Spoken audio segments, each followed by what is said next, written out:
Welcome back to Raw 12:51 a.m. and welcome back to the Warwick F1 show. Unfortunately, there was no race this weekend with all the flooding in Emilia-Romagna, obviously the region that the Imola Grand Prix was taking place. The authorities opted to not have a race, opted to ensure that emergency services weren't being taken up by the F1, which I think was the main concern. So we're gonna riff it today. We're gonna talk about Monaco. We might dive across the Atlantic to discuss IndyCar qualifying as well, and I'm sure we'll discuss whatever comes to our mind. And obviously, before we start, we're trying to make sure that everyone is safe in Emilia-Romagna. It was obviously a lot of flooding. We want to extend our best wishes to everyone there and make sure that hope that they are all right. I mean, I'm joined by Will and Chinmay as ever, and I think that's the message that we want to start off with to begin. Yeah, unfortunately, it's a shame that it's the flooding's happened. I think this is only the third Grand Prix actually to be cancelled during a race week, I believe, as well. Yeah, I think a few of them have been cancelled before. Yeah.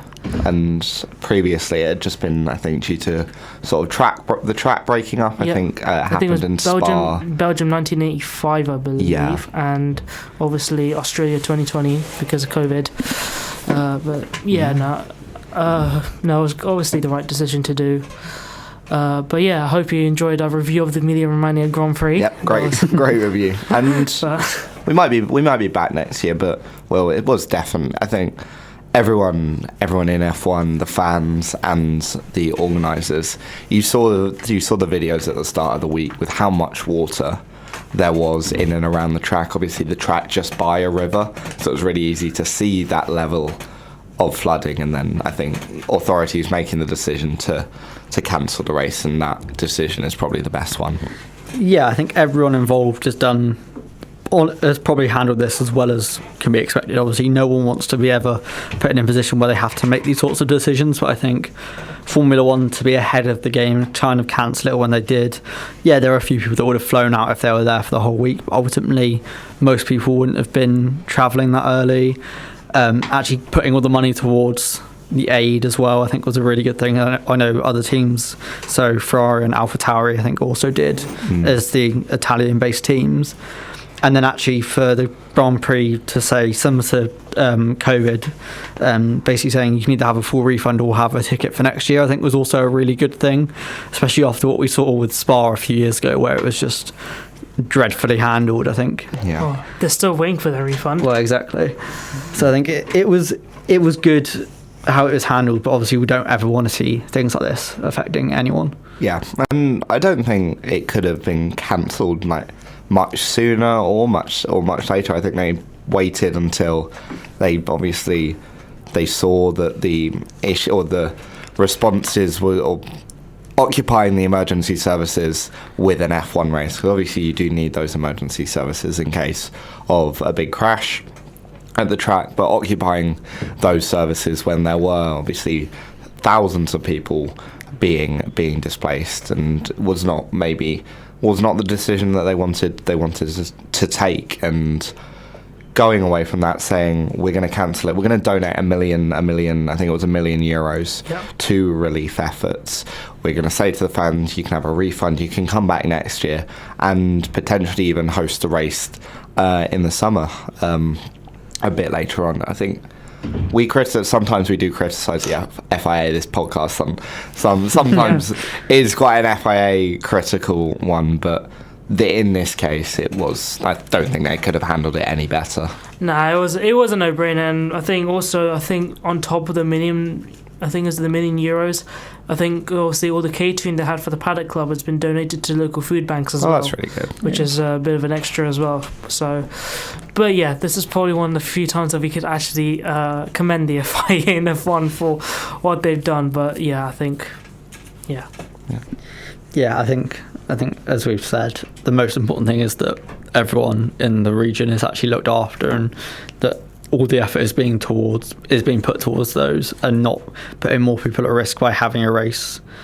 So yeah, I think the FIA have done the right thing, and hopefully things get better quicker. Yeah, and in replacement, F1 did still put on some things this weekend. F1 and the F1 drivers, so Lando Norris and Max Verstappen with Red Line GP, they put on their own sort of race. I think Williams did their own thing with James Vowles driving and beating Alex Albon. So Oh, no. Oh, I think Albon got disqualified in the end. Oh, I don't know. I mean, Yeah, did either of you watch the Max and Lando race? I didn't. no, I Oh, didn't get a it was chance. the most chaotic thing in the world. I can imagine. I mean, Lando didn't even wait for the race to start. He just went and just cut about 800 corners. Everyone else was racing sensibly, and he was just cutting every corner. Max and Lando are actually the most underrated chaotic duo I've seen. I just remember seeing them, especially when they're playing Call of Duty during lockdown. I actually enjoyed them quite a bit. It was actually really funny.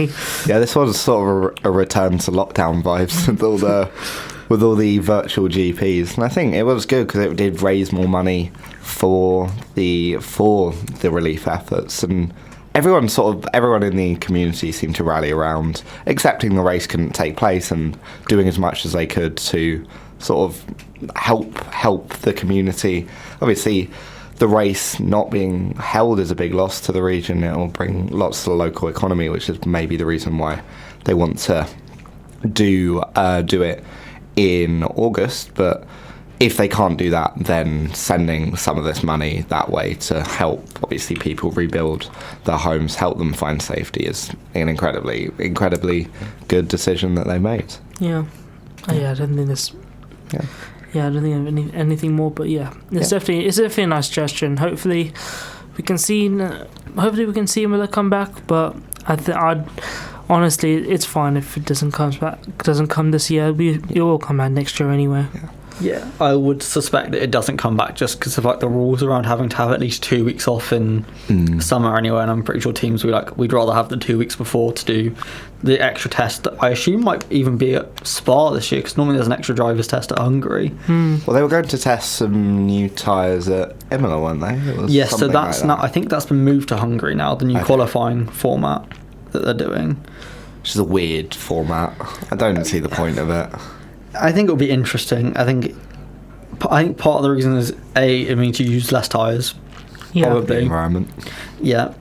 And also I think it does change things up. You get to see a sort of F2 style Q1 and Q2 where teams are just out there putting heat through the tyres, going round and round to effectively get knocked out.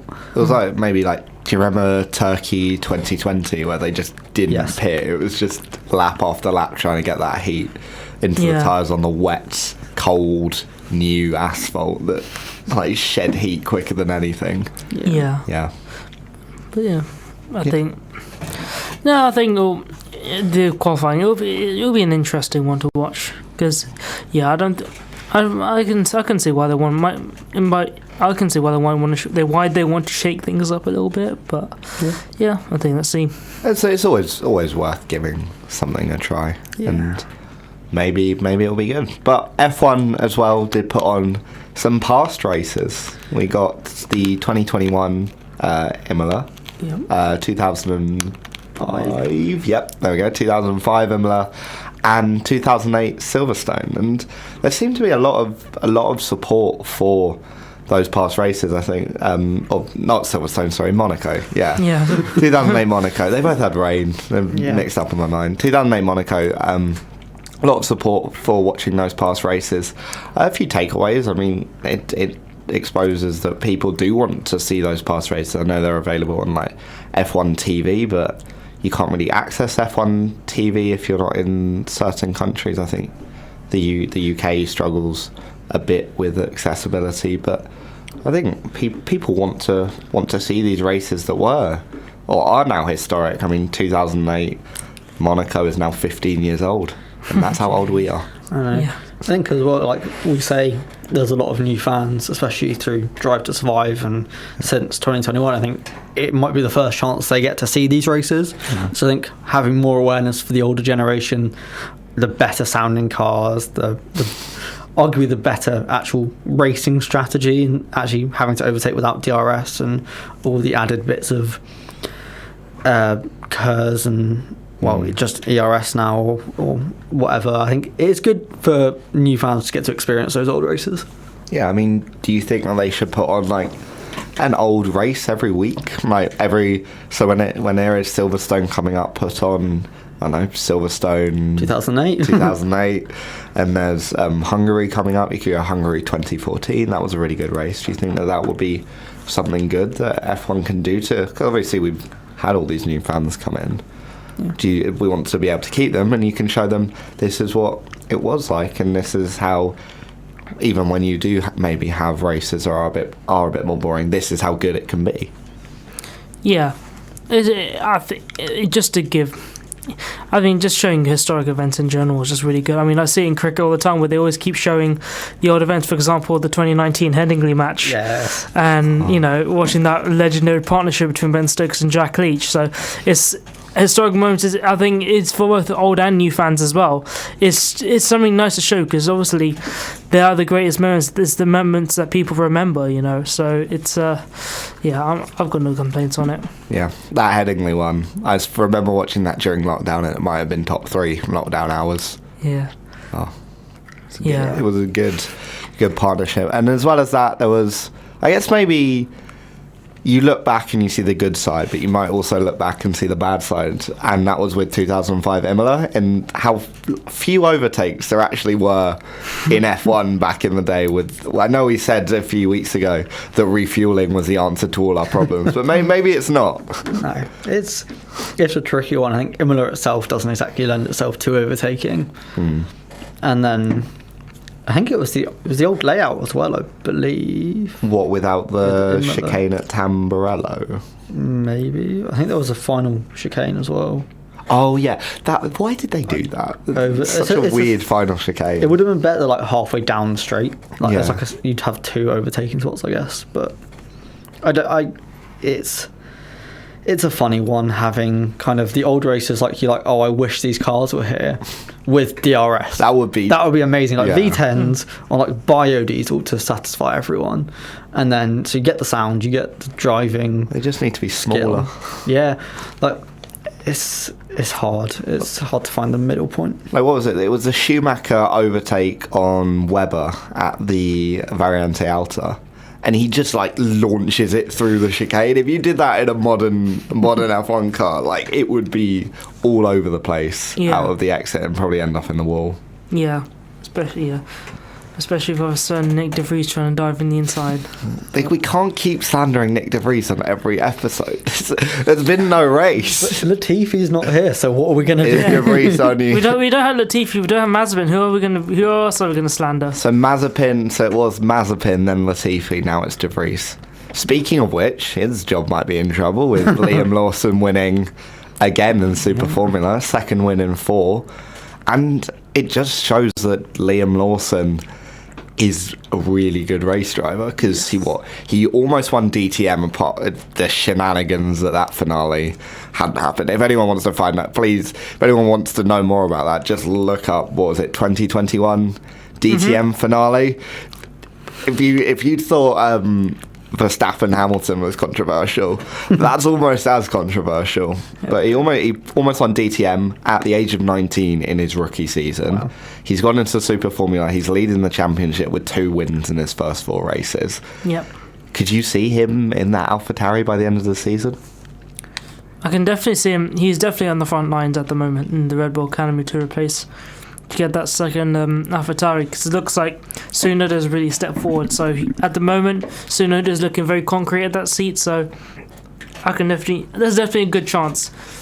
It's Tsunoda, Verstappen, and Alonso are the only 2 drivers to have finished in 2 spots this season. So Verstappen's obviously 1st and 2nd, Alonso 3rd and 4th, and then Tsunoda 10th and 11th.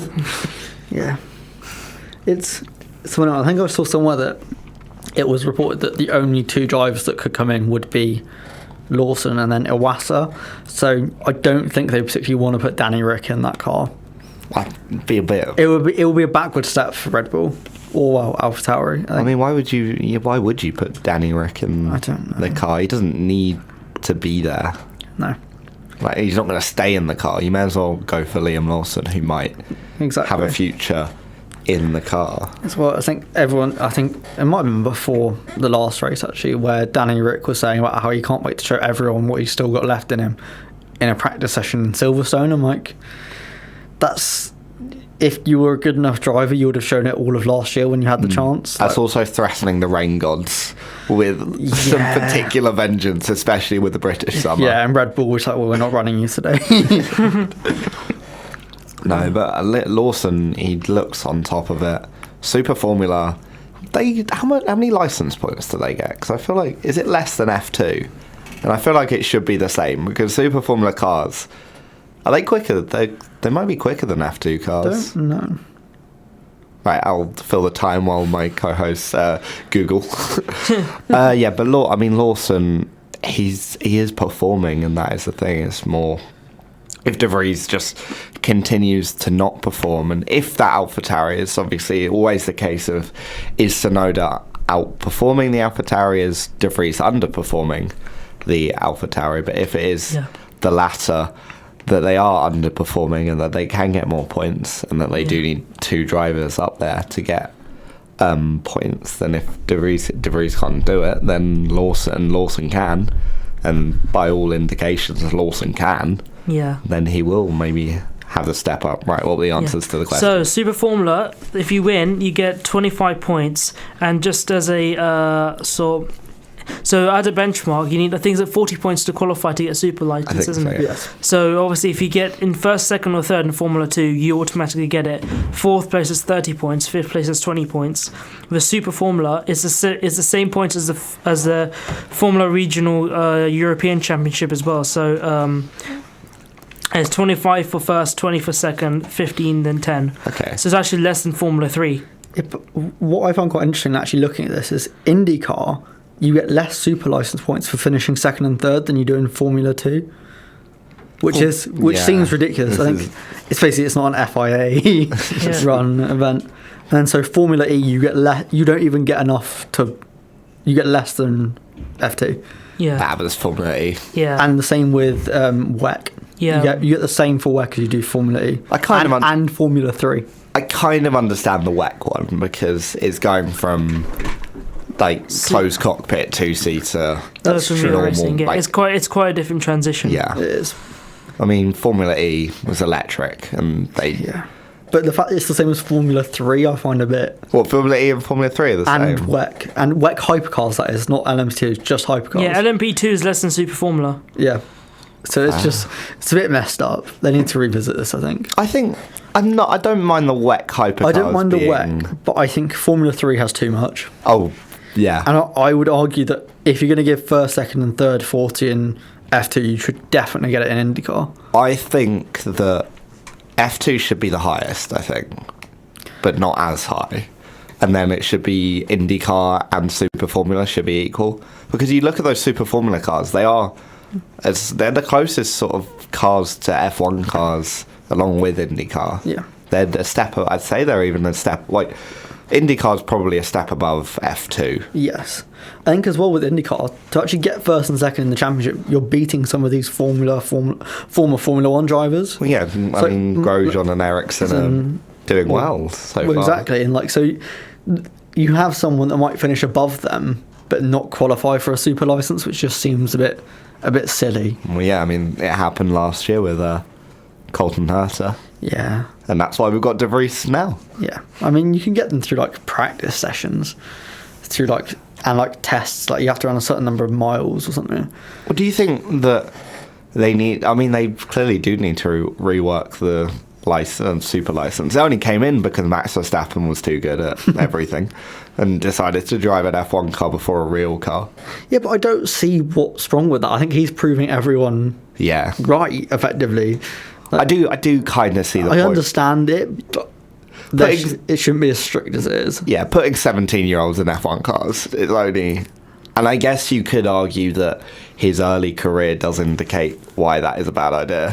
When he sort of made it a habit of colliding with everything. Yeah, that's true. So if he come into the sport, let's say in 2019, with Charles, is he younger or older than Charles Leclerc? Similar age. Similar age. I know he's like 2 years younger than Nick de Vries, which is just ridiculous. But I also think, I don't think he'd be the same driver he was now. No. But And you think, didn't he win in like 2017?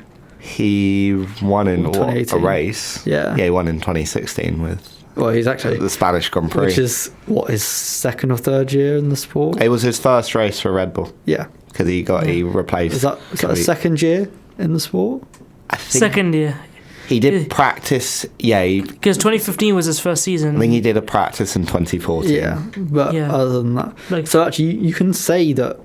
But I think also he had a Toro Rosso car, and his teammate Carlos Sainz, who we know is used to be very cautious and less crash happy than he is now, Yeah. wasn't writing it off as much. But you look at most AlphaTauri drivers, they crash a lot in their first season. Yeah.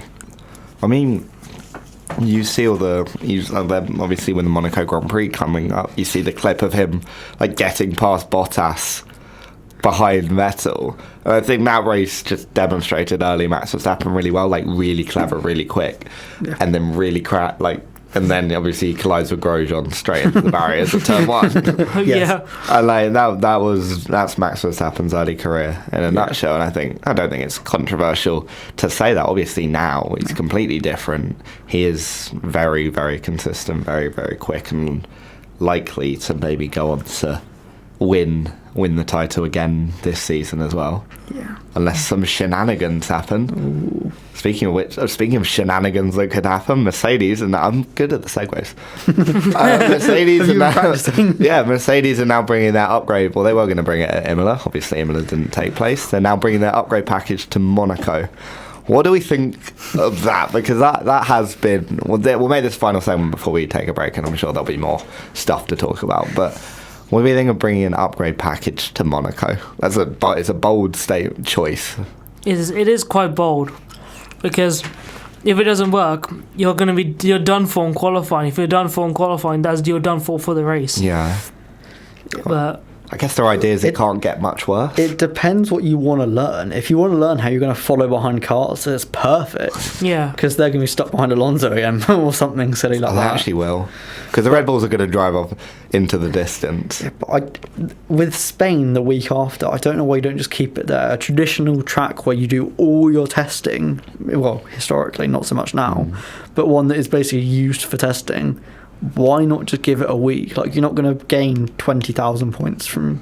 I think their idea was that they're just quite confident that it will work, and that if it does work, then like they're going to be up the grid and it'll make a difference. And if it doesn't work, they'll be 1 or 2 positions lower than they will be when it's like 7th and 8th. My concern would be is that they've not driven a car of a very different design for almost 2 years now. If you're going to have a big change and you haven't got loads of these pieces because they're new and in development, Monaco is not the ideal one when it's raining. But if you have a new front wing and you break 2 of them in practice 1, no front wings left. You have no new front wings and you're running the old one. Or if you have a big shunt, then you're outside pods and you're basically scuppered for the weekend. Yeah. It's a bold choice, but I trust their judgment. Although they have made the W13 and W14, so maybe not so much anymore.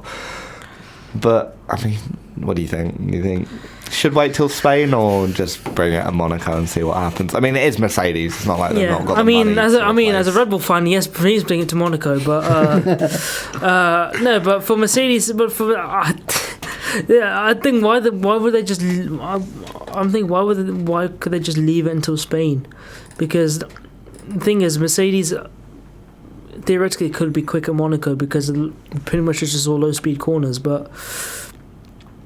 Yeah, it's a bit of a risky one because if it goes all wrong, especially you haven't won that pace, you can't. It's almost impossible to make it up during the race because you don't have the insane straight line speed as well to somehow pull an overtake after the tunnel. But yeah, I think they should just wait until Spain. Yeah, that's how we'll know if the Red Bull is like truly a rocket ship, if they can overtake a Monaco in the tunnel. Yeah. Oh God. Because if they don't qualify on pole, they might actually struggle. The thing is, we'll probably get onto it a bit later, but I don't think they'll be on pole. No, I don't. This will be the race that they come unstuck. I think they'll win, but I don't think they'll be on pole. Yeah. And a lot of optimism for exciting races. But we'll talk about Monaco a bit later. And as I said, we'll take a quick break now and we'll come back and talk some more F1 motorsport news. As we said, this is not the most well planned. We were sort of banking on there being a race, and there isn't. But I think it's going well. Yeah, we should be fine. We'll be fine. Yeah.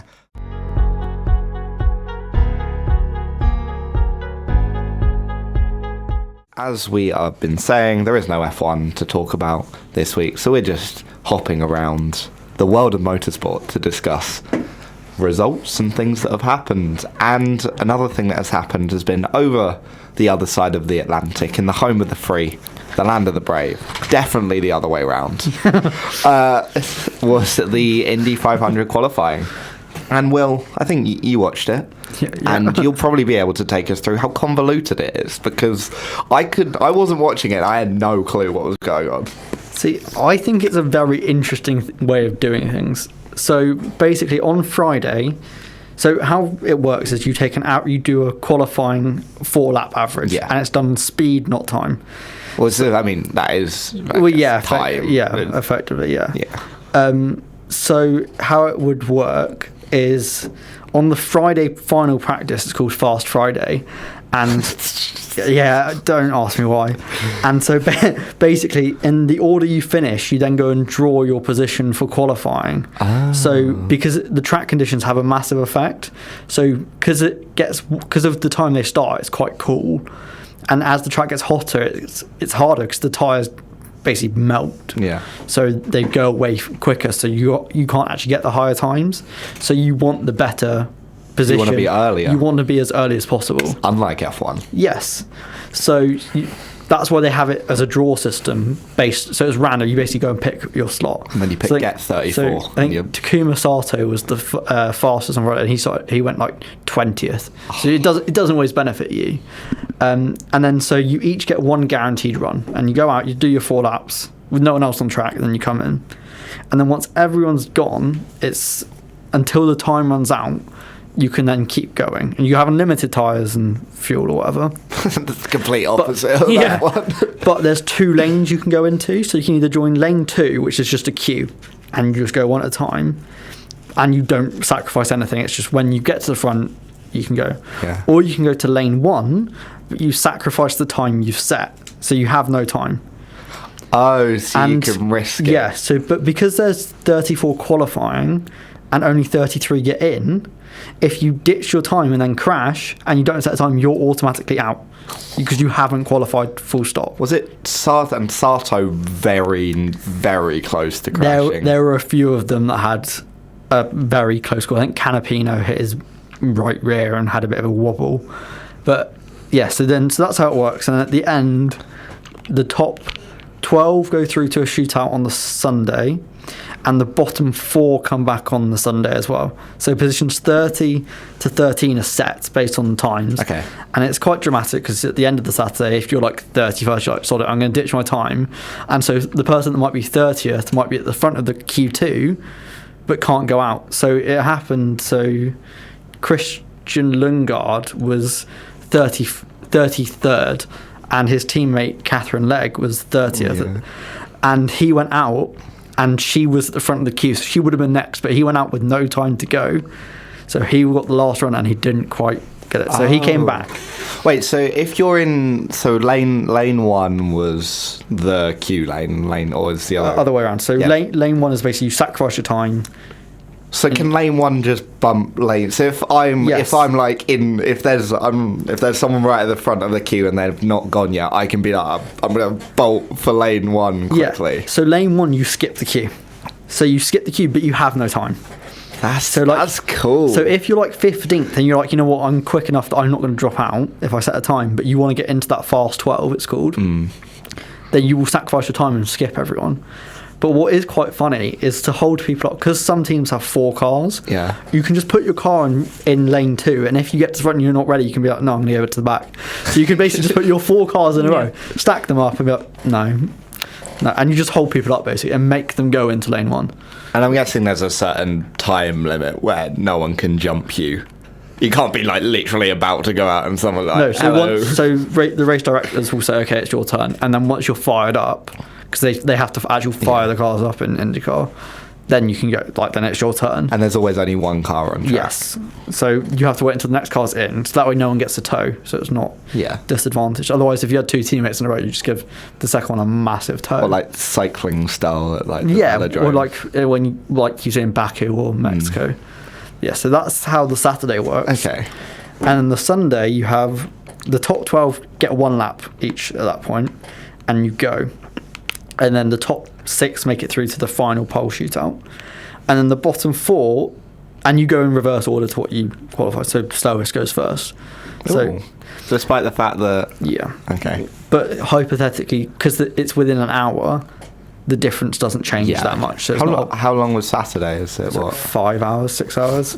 Because you can get probably about 7 or 8 cars done in an hour. Because it's and there's 34 qualified to start with, so that's 3 4 hours. laps.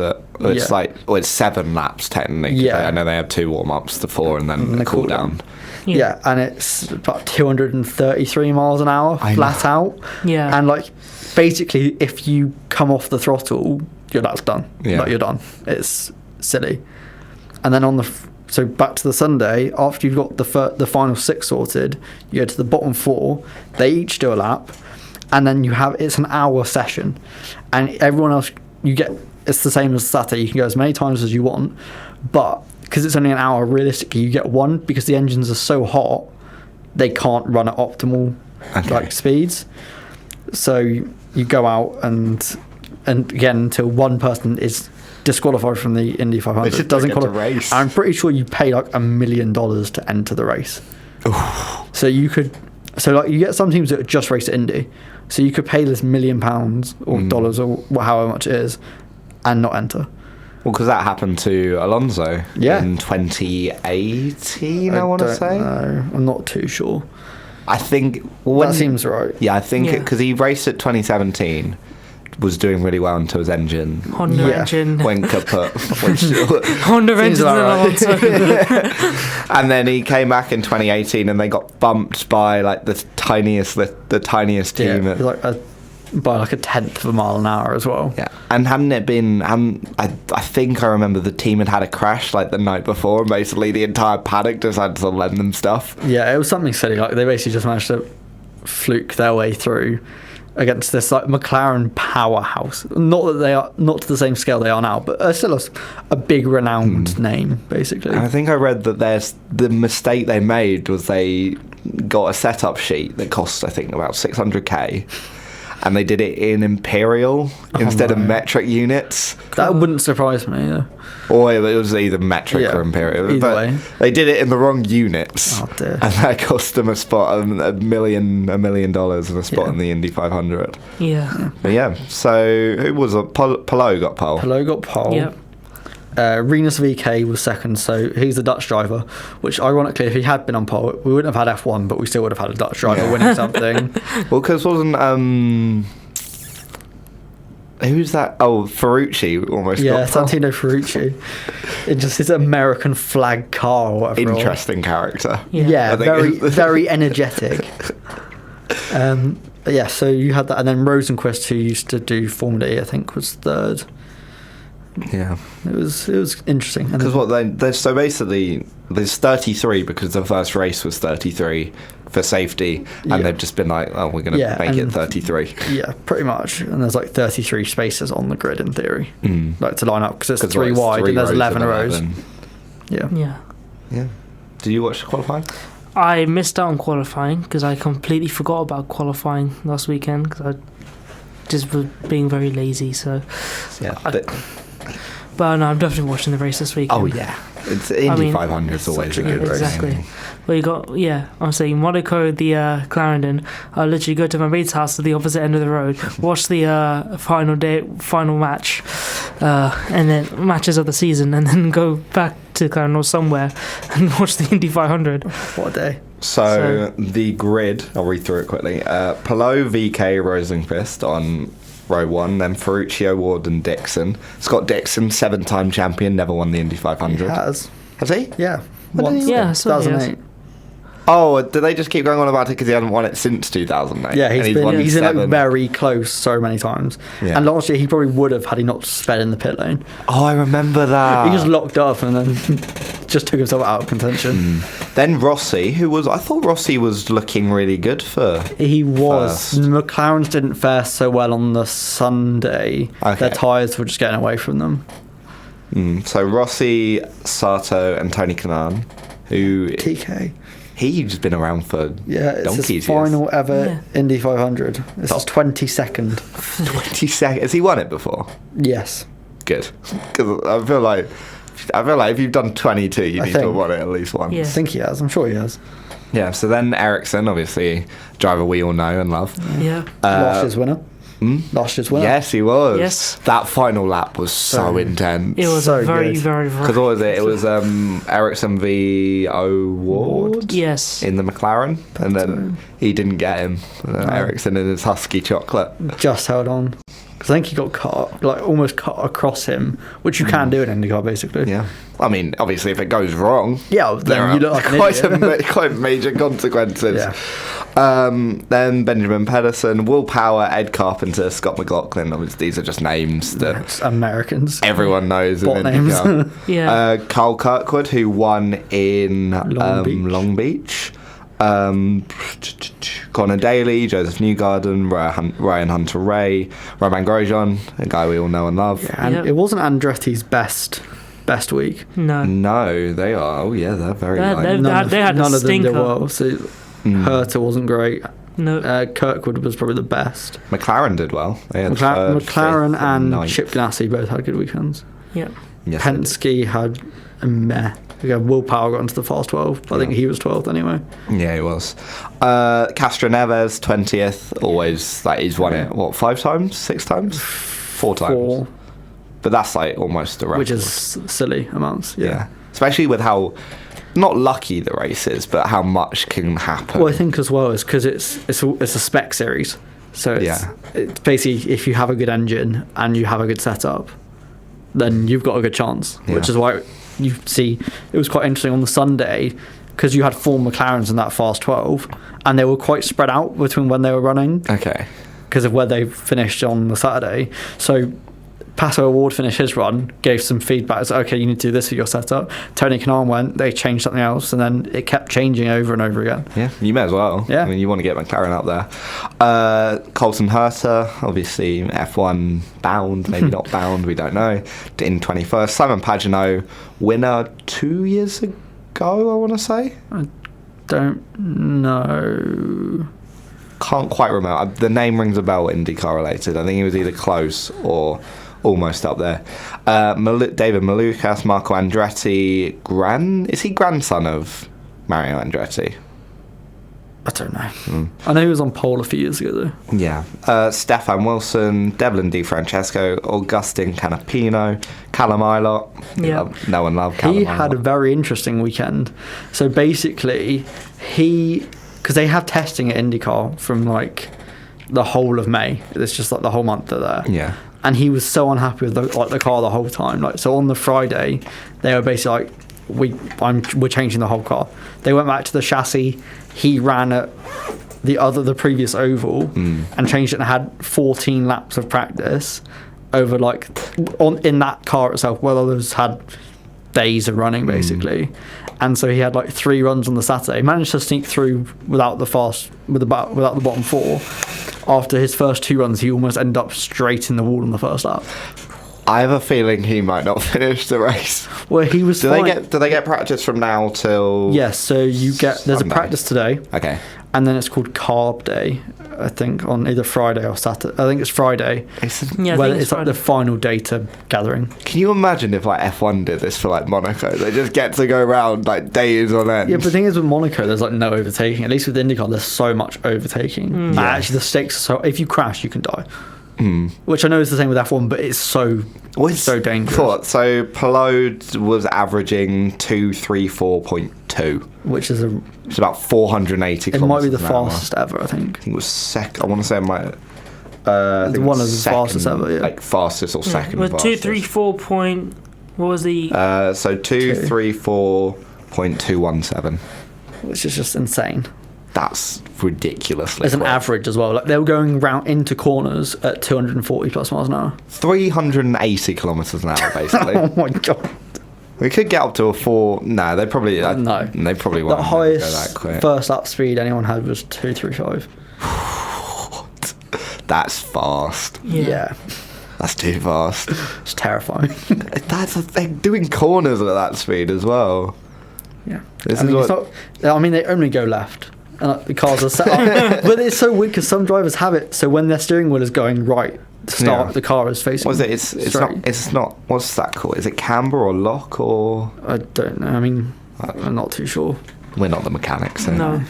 Then who do we get down to? RC Enerson Catherine Ledger, who was the quickest woman ever. I Yes, think. she was. Quicker than Danica Patrick when she Yeah. ran it. Good for her.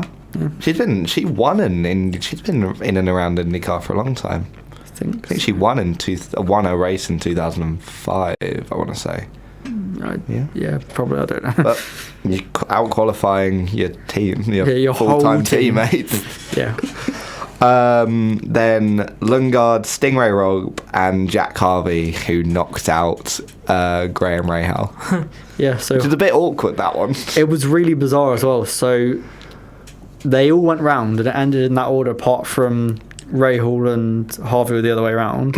Harvey went for one run and didn't get it, but he was like, I think I can. And with 2 minutes left, so Rahal didn't have a go. And they were like, his engine's so hot, it probably won't, but we're going to do it anyway. And he managed to sneak in by like less than 1/10 of a mile an hour. Oh. And he replaced the son Of the team's owner. Yeah, the team's owner. And he's not looking to be renewed for next season with that team. It wouldn't surprise me. He's not had an amazing season, I don't think. Fair. But yeah, I think that looks fun. It will be good. Yeah. Right, what lap is the first crash on? 4. 4 and 2. Because what's the strategy in IndyCar? It's first 50, last 50 are the interesting ones. Yeah, And hypothetically. then the 100 is like the middle bit. It really depends if you have teammates together as well. Because if you have teammates together, they'll just let each other go back and forth to save fuel. Yeah, you may as Why well. not? Well, that's what they have to do it's like sort of like Formula E Yeah, I suppose. with the whole Battery saving. battery saving, and it's such a long race, and basically a pit stop takes a lap. Yeah, and you go like 2 laps down because you have to do like a lap on the infield as well. Yeah, Which is because weird. they don't want to chuck a car going 100 miles an hour out onto one going 230 or something. Yeah, that's not ideal. Yeah. Right, should we make predictions for IndyCar? Oh, we could do. I don't see why not. We've got nothing better to do. Yeah, why not? Right, who is going to win? Well, you're going to go first because then we can piggyback off your Yeah. knowledge. The thing is, I don't know most of the drivers well enough to actually do a good prediction. I'm gonna go with Pato Award. Ooh. So he's gonna come back from his second place last year. And He's improved stand every on the top year, step. so this might be his year. And those McLarens were rapid. I'm tempted by Rossi. Yeah, He won it. Yeah. He won it as a rookie in 2016 with one of the most insane finishes in IndyCar history. Yeah. Had literally run out of fuel by start of turn 3 and sort Something of coasted silly, over the line. I think if you're going so quick, you probably can. You could probably. I think he got to turn 3 of the cooldown Yeah, lap. you could probably before- coast a lap. Yeah. If you just turn your engine off, you could probably coast a lap at that speed. And because he'd pit, I assume he'd pit one less than everyone else, and Yeah, was something running like on literal fumes by the start of lap 200. Last time a rookie won, if I'm not mistaken. I would suspect so. Yeah. Yeah, and obviously their 100th running of the Yeah. race, not a bad 100th No, race. not a bad race to win. Yeah, so I'm gonna go for Rossi. He's always seems to be up there. He is quick. Yeah. Right. I mean, yeah, I'm going to back a McLaren, but I might just say Rosenqvist just to... We're just backing all of the McLarens. Yeah. Apart from Kanan. Yeah, pretty much. Fair. We don't. The other one that might be an interesting shout would be Rinus VK. Yeah. He was on track to win last year, and that they crashed out. Oh. Yeah. That is the thing, anyone can crash. You can literally if you dip your toe, the toe of your wheel too close to the You dirt. have to do 800 perfect corners. Yeah. Because if you do 99. 799 and then one goes wrong, done. you're in a barrier. Yeah. So scary. Yeah. I can do it. No. Absolutely not. Yeah. You've just got so much trust in the car. Lap after lap after lap. With the tyres changing, with the fuel changing, with the slipstream. Like, you could have cars in front of you, not in front of you. Yeah. Cars diving down to the pits, coming out the pits. And Yeah.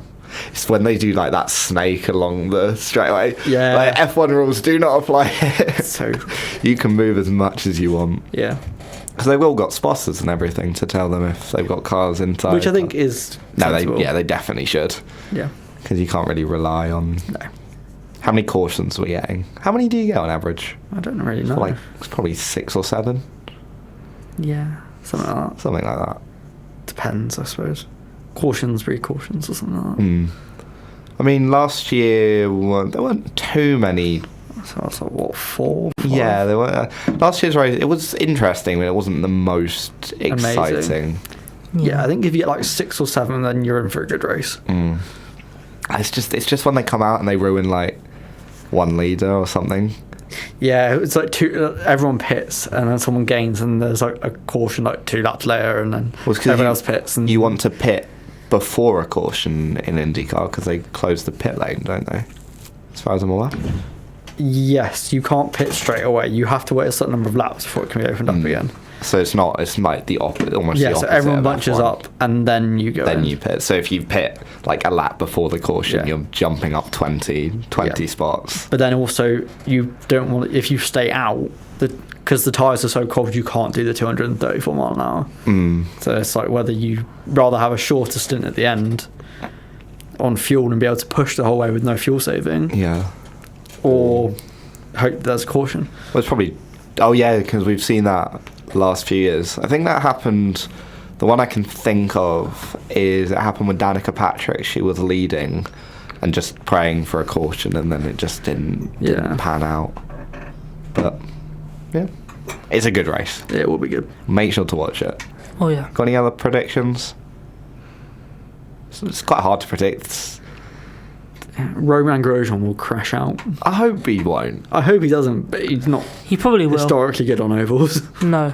Oh, he was doing well at Phoenix, and then I think And he then got... crashed. Did he get... Well, he got pitched into a spin rather than crashing. I guess that's technically crashing. Yeah, Yeah. that's my prediction. What, Grosjean? I- Under the safety car. Oh no. And the person who's behind him is Marcus Ericsson. Yes, we got amazing. Please. He's so good. Or Ericsson hits Grosjean, and it's finally come... No, but this time he That is true. no, but this time he actually hits Grosjean, not telepathically. Yeah. I think Rossi, I kind of want Dixon to win because he's a Kiwi and he hasn't won it in 15 years now. And he's, Yeah. what, 7? He's a 7-time world champion. Something like that. There's a lot of motorsport has 7 as the biggest, most won Lucky. number. Yeah. The lucky 7. Because I think Rally Ogier won it 7 times. Obviously F1, Hamilton and Schumacher. Yeah. Hamilton 7 before we open that can of worms again. Dixon on 7 as well. Yeah, but we'll be watching the Indy 500. And are we watching it in the Clarendon? Can find out. Yeah. Well, we'll have to wait and see. Right, we'll take one final break and we'll come back, do any more news, and we'll make predictions for the Monaco Grand Prix. Yep. Because that is on its way this week, Monaco. Yes. What a track to be going to. And by the way, one big thing, we can actually hopefully see some good camera direction because F1 is taking control of camera production. Well, that might mean we lose like the iconic Lowe's hairpin Yeah. shot where it's like off the balcony. I doubt it. No, They'll probably I put like a doubt it. crane. They'll put a drone there or something silly. Didn't they introduce Race Week with "You Just Got Lance Strolled"? I don't know. There was if you go on F1's Twitter, they've Lance Strolled everyone. I hope so.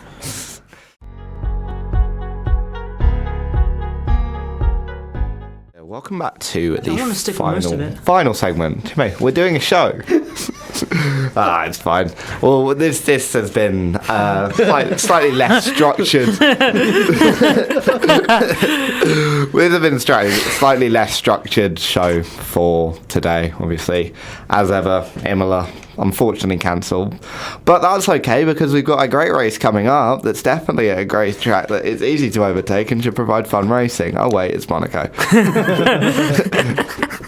Followed by Spain. Oh, no. The Monaco Grand Prix. I am convinced the drivers have got too good. I'm convinced the drivers are too good for Monaco now. Like, F1 drivers are too professional and they don't crash anymore. I'd wait until this time next week before you say that. Oh, absolutely. Well, no, I'm reverse jinxing it. This is None of them strategy. finish. Well, because it was 96 was the lowest ever amount of finishes at a race with Yes. 3. 4 technically classified, but Yeah. I think who was 4th? Can't remember. I don't know. Pretty sure they were like, oh, we're going to come 4th. Can't be bothered to Yeah. do the final lap. And then the podium was Olivier Panis, David Coulthard, and Johnny Herbert. What a race. What a podium! What a group of people. Wasn't Damon Hill on track to win, and then his engine Something went kaput? like that. Yeah. Especially after his dad's, or Graham Hall was the king of Monaco. Was his name, and then Senna came along and Did that. won more. Yeah. But Monaco, traditionally been one of, since the hybrid era started, it's been one of Mercedes' weaker tracks because engine power isn't as optimal. Yeah. And Yes. This is normally Red Bull territory. And Yeah. historically, Merck couldn't follow well. as yes. Yeah. So Merck won in 2014 with Rosberg. well. Yeah. 2015 also with Rosberg, but I think that was more controversial because Hamilton got pitted and then came out behind Yeah. Rosberg and Vettel. Something like that. But then the F1 gods paid him back in 2016 with Ricciardo's Red Bull forgetting to bring out the tyres and then falling behind him. 2017 was, I want to say, quite a boring one with Vettel and Raikkonen, I think. Was that the year Kimi was on pole? Yes, and then And he got... he got jumped in the pit stops, which is the only way you overtake at Monaco. Yeah. 2018, the F1 gods shone on Daniel Ricciardo this time Yeah. as his He engine. won, I think he had 150 brake horsepower less because the Yeah. MGUK failed. No, MGUH failed, I'm sorry. pretty sure he had the perfect weekend as well. I think he was fastest Q1 or P1, P2, P3, Q1, Q2, Q3, and obviously won the race. Yeah. So well done to him. And then Lewis Hamilton doing the same thing in 2019, but this time with tyres instead of Tyre engine. management. Yep. And this does expose the flaw of Monaco, and that a driver Yeah. can lap like 5 seconds off the pace and win. 2020, obviously we didn't have it because of the pandemic. 2021, That was it was Verstappen. It was like Verstappen. this would have been the youngest podium ever. Or it was Yeah. near enough, wasn't it? It was If it wasn't for Norris, Sainz. and Yeah, Verstappen. it's my Gen Z podium we've had so far in F1. Yep. And then 2022 was Sergio Perez. Yeah. As Ferrari remembered, was that the first of Ferrari's, oh no, it wasn't. Their engine blew up in Spain. Yeah. But yeah, Ferrari pit Sainz and Leclerc, and then Yeah, the double stacking didn't go well. yeah, because some teams went straight from wets Well, to no, because dries. Sainz did. I think Sainz went wet to dry. Sainz stayed out, and that's why he jumped Leclerc. Oh, okay. And then Leclerc pitted really early and had to pit again. Yeah, so some went from wets to dries, some went from wets to inters. Yeah, so to like dries. it would have been probably Leclerc, Sainz, Verstappen, if I'm not mistaken, then Perez. Yes. And I think Perez just stayed out. Yeah. And because Red Bull was slightly quicker anyway, or Perez was quicker than Sainz, he was able to jump Sainz in like the 2 laps difference they had in the pit stops. And then yeah, Perez went on to win King of the Street Circuits. Maybe he'll repeat it this time as well. Yeah. You didn't. Wait, no. Who's got Perez? Oh, we need to do our predictions. Anyway, and another aspect in Monaco is obviously the qualifying, it being the tightest track in F1.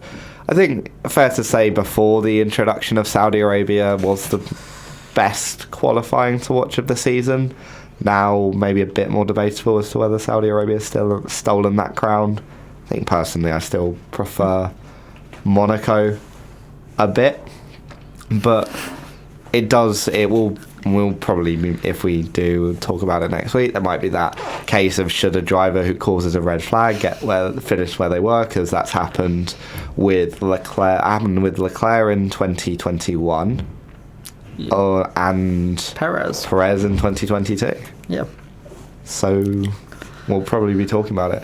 It was just that cut in 2022 of them. I think they were following Leclerc's lap, and you see him go through what's the corner before the tunnel called?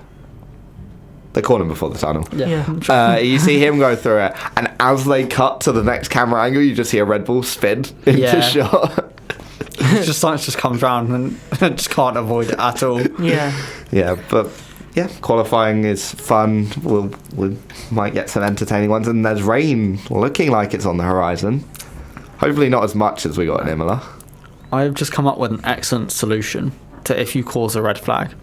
Any drivers that are currently improving should get a 1 lap go. Ooh. So like 1 lap quali, but only the drivers that were improving at the time. I still think you should lose your best lap. No, because I think the whole point is you can't let people improve. Yeah. I guess. It's a tricky one because you've still done that lap legally. Yeah. I just maybe I get like a grid penalty. Well, because in Monaco there have been some cases where the driver's definitely not done it deliberately. If you write your car off like Leclerc did, then you know what, fair enough. Like he didn't even get to start the race. But Schumacher, what was it? Schumacher 06? Schumacher when he parked the car at Raskas. Yeah. You see him turning, and then he just couldn't be bothered anymore. And then what was it? Rosberg in 2014, the dubious. Would he have made the corner or not? Oh, my brakes are locking up. I'm not going to do anything about it and drive down the escape road. Yellow flags? Oh, what? I didn't mean for that. No. Well, we'll have to wait and see. Right. Are we keeping... Oh, hang on. We've got to look at our Imola predictions. Oh, wait. That didn't happen. No. Are we keeping our Imola predictions for Monaco then? I think we can slice it up a little bit if you want to... What were my Imola predictions? I can't quite remember. Your Imola predictions were I got breaking news. Both of us scored 0 points this week. What? To be fair, that's relatively normal. Oh no, it's not normal. It's because Verstappen. We're always getting points these days because one of Verstappen or Perez is on the podium. Yeah, you predicted Verstappen, Leclerc, Hamilton podium, and then your 1 pointer was that the Merc upgrades actually make a difference. Okay. 2 pointer was that Verstappen complained about something that doesn't affect performance. Okay, I might stand by that one. Yeah, and then 3 was that a Red Bull will finish outside the top 4, but as in they finish the race outside the top 4. Oh, I'm definitely gonna stand by that one. Yeah, fair. Because so you want to keep this predictions? So, what was the 1 point again? You know what? I'll keep the 1, 2, and 3. Yeah. What do you want to keep the 1, 2, and 3 as well? What were your 1, 2, 3? My 1, 2, and 3. Well, just to define, my podium was an Alonso Perez Norris podium. That wacky. We can change podiums if you want. I'll change my 3rd place. I'm actually going to keep my 1st and 2nd place here. Okay. But my 1 pointer was both Astons finished in the top 8. Oh. I've actually switched my 2 pointer. Okay. I'm going to turn it to there's going to be exactly 1 on track overtake. Because literally an overtake on the track. Ooh. What? Only 1? Only 1. It's got historical precedence. Yeah. There's been 3 F1 races with 0 on track overtakes. After, I think that they don't count lap 1. Okay, actually no, I'm going to make it a bit more, because that's a bit 3-pointer. I'm going to say no more than 2. Okay.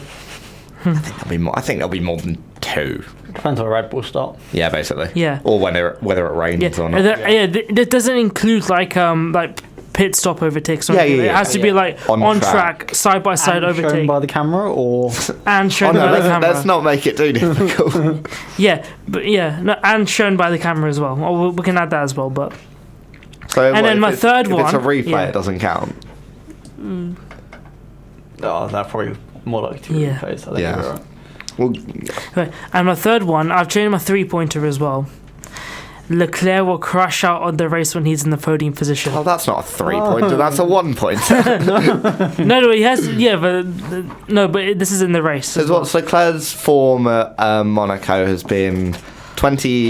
What was his first season? 2018.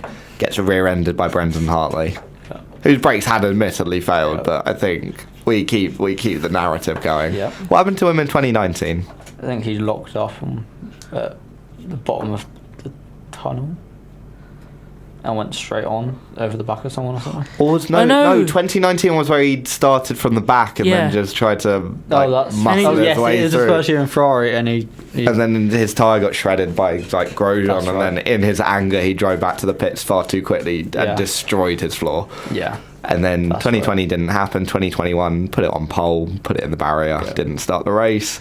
2020 He got points. yeah, but He came fourth. Came fourth, should have come first. So I feel like that race continues the curse. Admittedly, not his fault though. But the narrative. The narrative. Yeah. So he crashes in the podium positions. Problem is, that's why nothing's happened at Monaco for the last few years, because no one has ever been going quickly enough to stress. Because in 2018, 2019, the top 5 or 6 are just going so slowly behind the lead car that it's not a problem for them. They're not pushing. Yeah. Okay, are we changing podiums then? I'm just trying to think who. I don't want to put Norris on my podium. That's the only thing I want to change. Okay, do we want to go through the so we have thought of a new system where to stop the Verstappen P1, which is what we always predict, we draft the podium, if you will. We each get to pick number. I pick number 1. Chinmay picks number 1. Then Chinmay picks number 2. I pick number 2. Yeah. I pick number 3. Chinmay picks number 3. Obviously, we alternate Yeah. every race. Would you like to redo that? Yeah, we can redo it. Cool. Change it. Right. Am I losing my first pick because of Imola? And now it's your turn? Well, you're the commissioner for this. No, I think you should keep it. You didn't get to actually. Thank you. I was To gonna make use of it. Yeah. Thank you. I think it's fair. Well, unfortunately, I'm going to have to nick your P1 slot and take Sergio Perez as my P1. Okay, fair. So, and then I take first and second, isn't it? Yeah. Gee, I wonder who you will put first. Out of Alonso. Ooh. I'm backing my boy Alonso. Okay. And then number 2 is Verstappen. Oh, there we go. Oh, that's fair enough. Right, I'm going to back the Mercedes upgrades working, and I'm going to put Hamilton second. And And then I get third. Leclerc. Fair. Well, I can't put Leclerc on my thing because of my 3-pointer anyway. Otherwise, I'm quite contradictory. I don't know to feel with my third. So you've got Sainz. No, I'm not backing Sainz for podium. You got Russell left. He's going to crash. He was quite good last year, actually. That's true, actually. But Much better than Lewis. I think Lewis got stuck behind. Oh no, that was the Alonso train. Yeah. Wasn't it? When Alonso. Whereas Russell was. Did he catch Norris? I think no. Russell was ahead of Norris. That's right. Norris And Norris was pitted. catching. Well, yeah, because Norris could he was pit on and softs. just put in laps 3 seconds a lap quicker than everyone else on the grid. Yeah, because Alonso was just- like 30 years Yeah. behind. I'm just Not looking. Lance Stroll. No. Not Lance Stroll for his. No. Well, how many podiums has Stroll got? 3. It's got Italy 2020. Italy 2020. Baku 2017 and Sakir 2020 as well. It was Perez, Ocon, Stroll. He didn't get one Turkey, did he? No, he was leading for a lot of it and then pitted and then his tyres sort of fell apart and his race fell apart. Yeah. I still like Lance Stroll. I'm just looking at the race classification from last year. Because obviously it was a Perez, Sainz, and Verstappen podium, Leclerc fourth, and then it goes Russell, Norris. Yeah, Russell, Norris, and then Alonso leading the rest of the grid. Yeah. Do you remember that Guan Yu Zhou he tried to overtake Yuki Tsunoda and like he had the tank slapper for the ages? That's right. That was an insane save. Yeah. Yeah. I've decided Russell's my third podium. Russell. So I've gone Perez, Hamilton, Leclerc. You've gone Alonso, Verstappen, Russell. Yeah. Interesting. Yeah. Can't wait for Lance Stroll victory. I'd be so here for that. He's going to Lance Stroll everyone. If it's raining, I wouldn't put it past him. Oh yeah, we haven't got Latifi to crash into a barrier this time. Right, De Vries. You got De Vries. Oh. No Mick Schumacher. And yeah, we've lost all the. He crashed last year. He crashed in Monaco. Massive crash. It was a $1 million crash. It's like the swimming pool shame. No. I was thinking the. Sorry, 1 million was Jeddah. Sorry. No, I was thinking the year. Car in half. He crashed in both qualies. Oh no, so he crashed in the race last year and the quali the year before. Yeah. I was thinking the quali crash at the top of the Casino Square. No, that was like the first year. Yeah, I think no. The $1 million was the Jeddah crash. Yeah. Monaco was I think more about 800k or something. Yeah. Well, you watched you watched the onboard of that. It like broke the color correction in the camera because his helmet went from green to blue with the impact. Like, that's how insane. That's how like dramatic the crash was. But hopefully everyone makes it through unscathed. Yeah. Have we got any other news that we want to talk about? I mean, I've just seen on Williams' Twitter that they might potentially be running a golf livery this William, weekend. New favourite team. I don't know. I've always thought the golf livery. This is a very controversial opinion. It's a bit overrated. It's nice. It feels a bit copycatty. I do it in Monaco it's again. It's used so many times now. I think it works a lot better on sports cars than it does on F1 cars. 100%. If you're going to run it, why didn't you run it in Miami? True, yeah. I think F1 cars are too like narrow. Like the line is obviously an orange line, right down the centre. The noses are too narrow for it to have any sort of impact. Because if they sort of got a golf livery on the McLaren, it just doesn't work. Well, they did have one in 2021, that actually did work. Wasn't my favourite. No, but it's like compared to so nice. Yeah, compared to 2022 especially. Yeah, I looked back at that white Red Bull that they ran in 2021. I was like, this. I think I didn't give this as much credit as it should have been. I love that. I love that Japanese livery. Bring it back, please. I liked the Ferrari one for their 1,000. That was apart nice. from the big yellow 1000 they stuck at the back. If you'd stuck that on the rear wing, it would look great. Was it the burgundy? It was like the burgundy metallic as well. So they've been running like a matte car for a few years, and it looked nice to actually see a shiny Ferrari. It was fun to see when Sainz hit Vettel on like that one. Yeah, and then he just saw the front wing, he's facing the wrong way. Where did Ferrari finish at Mugello? Not in the points, I don't think. I don't think either of them got out of Q1. That was the low point. That was potentially the worst. The SF 1000. Yeah. Just giving you flashbacks. That was a long year. That was a very long year. I mean, Leclerc got a podium in the first race. Yeah. Yeah. Cause, they were on the points. Leclerc was 8th, Vettel was 10th. Wonderful. Oh yeah, because wasn't it like Russell was the only driver not to get points? Oh, it was like Russell and Grosjean or something. Russell and Grosjean didn't get points. Yeah. That seems the one. I think Russell started in the top 10 at Mugello and then choked the start, and then didn't get points from it. Yeah, because all the DNFs was Gasly, Verstappen, Carlos Sainz, Giovinazzi, Magnussen, Latifi, Ocon, and Stroll. Because it was Alex Albon's first podium. Yeah, it was Albon's first podium. There was the incident. So Verstappen's engine just decided not to work at the start of the race. Yeah. Then there were like 4 cars ended in the gravel trap at lap 1. Yeah. Then they went around on the safety car, and then for some inexplicable reason, someone decided the race had started before it hadn't, and everyone collided as a result. It says here the reasons for retiring on that race. So it says collision or collision damage is Latifi, Magnussen, Giovinazzi, Sainz, Verstappen, Gasly, and then I think Ocon's brakes stopped working, and then Lance Stroll accident. Well, yeah, because Stroll's tyre blew up like Yeah. that really That's quick. Yeah, and I remember that one was where Ricciardo was actually, he got quite close to chasing Albon for the podium as well. I think he overtook Bottas at one point, Yeah. like right at the start, and it was Yeah. Hamilton, Ricciardo, Bottas. And then, Ricciardo didn't get it. I actually like Mugello. Mugello was fun, and that's why Mugello's we said, a beautiful track, especially with the backdrop of it. If they did the Tuscan Grand Prix again, they did it with the sunset in the Tuscan Hills in the background. That would be pretty. I think we've thought Not of safe. It wouldn't be so. No lighting. It'd be pretty mood. Oh, It's all about- Seeing the Ferrari in like a classic Ferrari run round at like dusk around Mugello. Oh, that'd be amazing. yeah. it's all about the aesthetic. Yes. The F2007. Yeah. Oh, I love that car.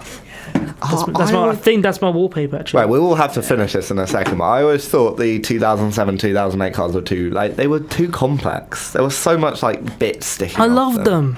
They As look opposed to like the 2019 ones that had massive barge boards. Yeah, but they look cool. 2017 was still my favourite Euro car. The issue is now everyone's so worried about paint weight and everything. They're just like all matte, all like half black. Yeah. They should have a paint.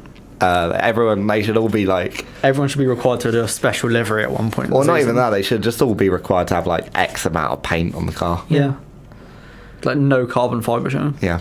Yeah. Right, we've sold F1 again. We do this every week. Right, we'll be back next week to talk about the Monaco Grand Prix. Thank you to Chinmay and Will for coming on as ever. And we'll talk about Monaco for a bit, and then we'll dive into the race that really matters, the Indy 500. Yeah. Yes. And Romain Grosjean's imminent victory. I'll put it into the universe now, so it's definitely going to happen. Yep. But thank you to everyone for listening.